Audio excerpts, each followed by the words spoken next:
Welcome back everyone. We're currently in Madagascar and our guide on the final day suggested we go to Tsimbazaza Zoo, which is in Antananarivo. I had my reservations at first, I'd heard bad things, but I've been assured it's improved quite a bit. And I did a little bit of research and found out that they are now participating in sort of the global stage. So they're part of the French Research Institute and they have been taking part with some trading. So they sent some tourists to the Darwin Wildlife Park, they received some lemurs from a zoo in Germany. So I've come here to see how they're getting on and where they're going forward. Let's go have a look. We have a yellow-billed or black kite. Hello, buddy.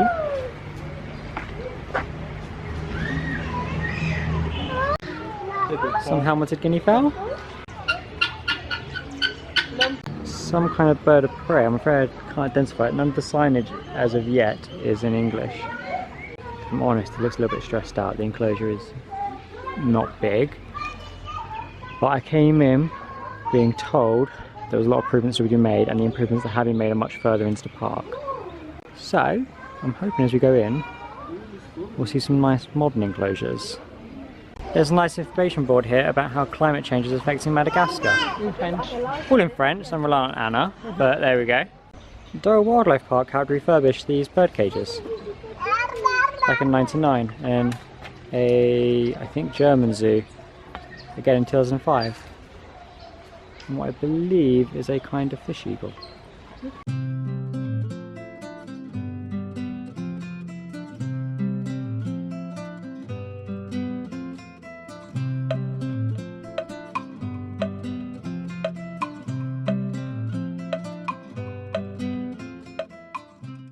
This is a crocodile enclosure, and although not huge, it's actually quite nice.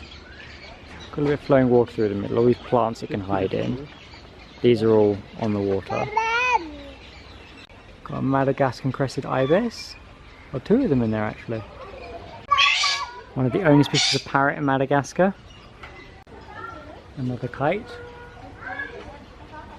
Use camera shy.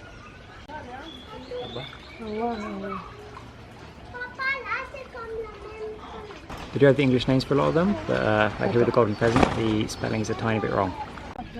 We have a species of pheasant I don't recognise. I'm not sure what you are. Although it is producing some stereotypical behaviour, sadly. Doesn't seem too happy there. Shares this enclosure with the peacock. I wonder if he's stressed because you can see the golden pheasants next door. Yeah. And there's some kind of territory upset. Because as the golden pheasant walks around, he seems to get agitated. At some point while we're off walking, the crocodiles come out of the water.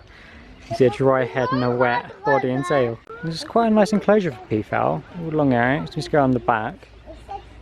And quite a lot of space. You can see they're currently all hidden under the tree trying to keep cool, I think. Apart from this guy. So this is one of their new enclosures. There's no animals in it yet. It's actually quite well fitted out. I've been choosing what goes in there. Some kind of waterfowl maybe? Got a little hut set to hide and a lot of water in the middle. Quite a few perching locations. It looks really good. It would be good if it's one of the animals in one of those smaller aviaries at the front. They're going to gain a lot more space, and if they keep doing this, this zoo has potential. This is a nice upgrade. Our giant tortoise is friends with the donkey. Hey buddy, how's it going? Hello, yeah, hello. There are multiple tortoises in here. I've just been told they've been moved from a much smaller enclosure they used to be in up to here, which is good, getting more space. This is a fossa enclosure, and being nocturnal I'm not hopeful of seeing it. But it's got quite a lot of space, a lot more space than I was expecting when I was told the fossa enclosure wasn't good here. I mean, it rivals Africa Alive's enclosure a little bit. Africa Alive does a bit more space, but there's another half on the other side of that wall. And you know, Thrigby Hall, they've got clouded leopards in enclosures smaller than this. And that's a bigger animal, so I'm not disappointed in it at all. It's a reasonable size for a fossa. The enclosure was donated by a zoo in Germany in 1998, which I suppose is why they feel a little reminiscent of the enclosures you saw in London Zoo in the 90s when I was a kid growing up. Sort of concrete walls with these angled roofs. They seem to be doing construction work on the fossa enclosure. It's all open at the back and there's loads of brickwork. So I think they're actually making improvements now.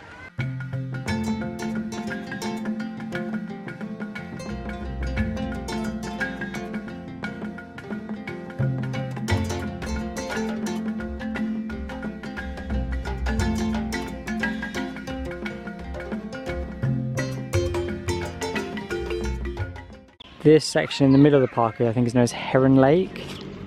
And the amount of egrets in the trees. Mickey Mouse has a cactus.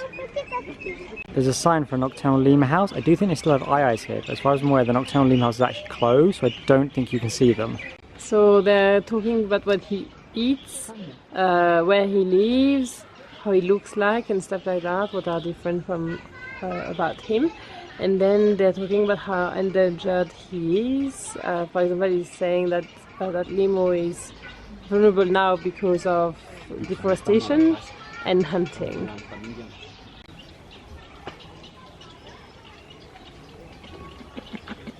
Hey, buddy.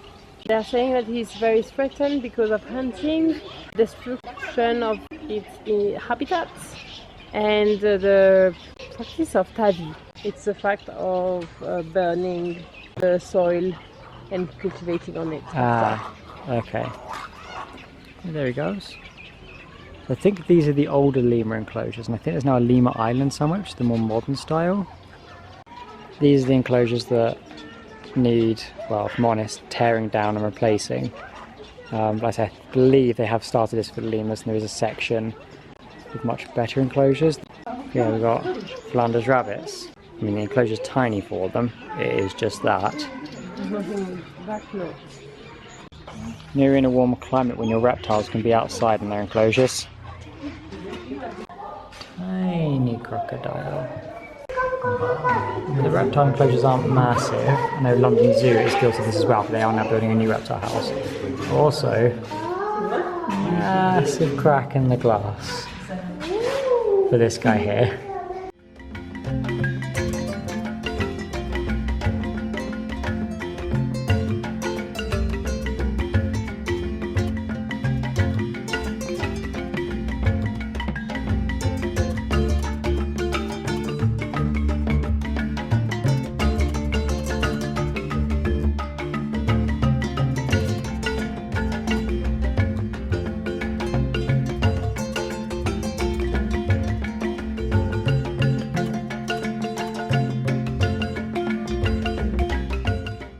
The zoo also has a museum with a full elephant bird skeleton in it. It's actually been seen in one of David Attenborough's documentaries about the elephant bird.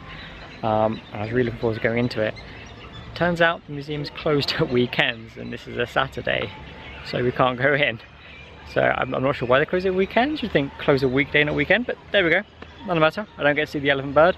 Time to continue around the zoo. These are the improved lemur enclosures, so a lemur island, like what a lot of zoos are doing now. There are other islands over there, but they're not connected to this one because they have different species on.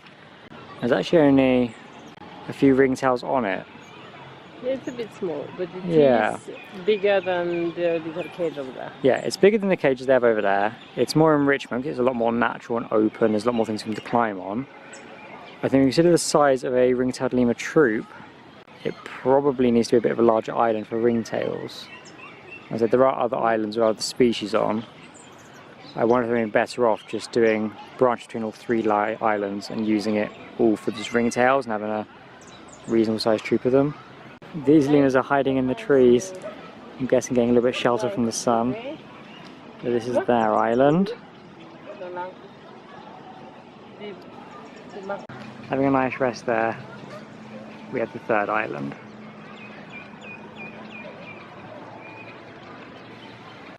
Not resting for long, there they go, they're up and active now.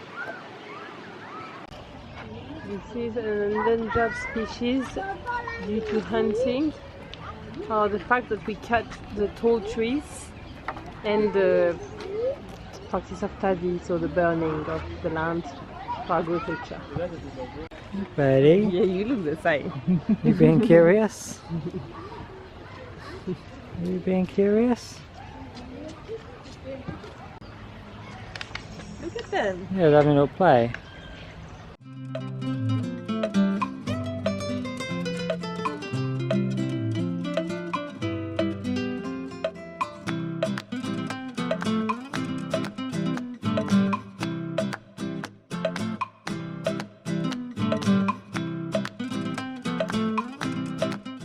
So this enclosure is amazing and big.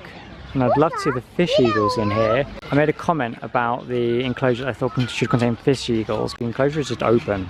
The enclosure is not in use. We have more lemur islands, and that was actually a little bit larger with ringtails on as well. These I really like. You can see the little guys there.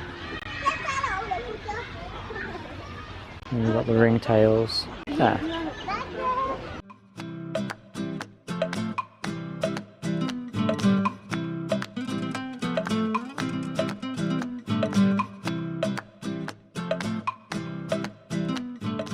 They've got all these models of Malagasy life, so you've got houses there, then tombs from the east, tombs from the south, and this tomb here, which I'm not sure what the sign for yet.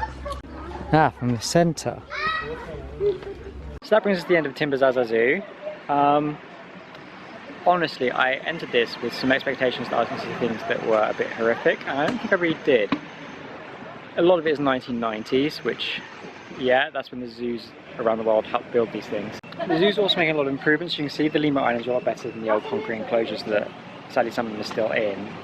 Obviously there's some abandoned enclosures. What used to be a fish eagle enclosure was a much better fish eagle enclosure than what the fish eagles are actually in. I'm told it's just fallen apart and isn't safe to keep them in anymore. I'm really hoping they put the effort in to repair that so they can put them back in there because it's much better. Obviously we did see the brand new enclosure, that looked quite good. I wonder if that is actually the new fish eagle enclosure. I'm not really sure what those ground huts though, like might be more waterfowl. So the lemur islands would make a lot more sense to connect two islands together instead of having ringtail lemurs on an island on one place and then ringtails on another one. Just put them all on two islands next to each other and connect them together with much more space to explore. Same for like the small concrete enclosures. There are like 3 different concrete enclosures with the same species of lemur in.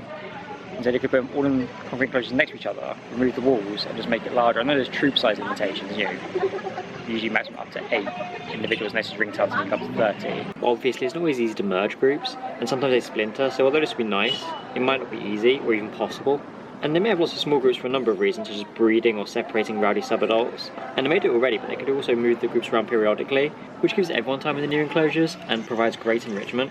I know Durrell Wildlife Park do this with their eyes, but either way it'd be nice to see all of the lemurs in the newer style enclosures in the long run. I do hope that in the global stage, if they keep cooperating with other zoos, there's a lot of potential here, because if they continue to up standards, then you know, this could be a place that benefits Madagascar species amazingly. So the majority of stuff here is from Madagascar, and they can be re-released into the wild from here. That'd be an amazing thing for this zoo to start doing if it keeps up with the breeding program of other zoos in cooperation. I think anybody who knows me or has been watching the zoos on this channel, I have a standard I like to keep for zoos and how I like them, and it's obviously the animal welfare, but it's also how you contribute: education, research, conservation. And the fact that it is getting involved in the global stage of zoos, it's taking those steps towards that, and I just hope those steps continue and development continue. Then this zoo has potential, and you know, Madagascar has a lot of endangered species. Maybe, I really hope this zoo is a big part of saving those species in the long run. But yeah, I think that's it for today. I'll see you for the next one. Thanks guys, bye bye.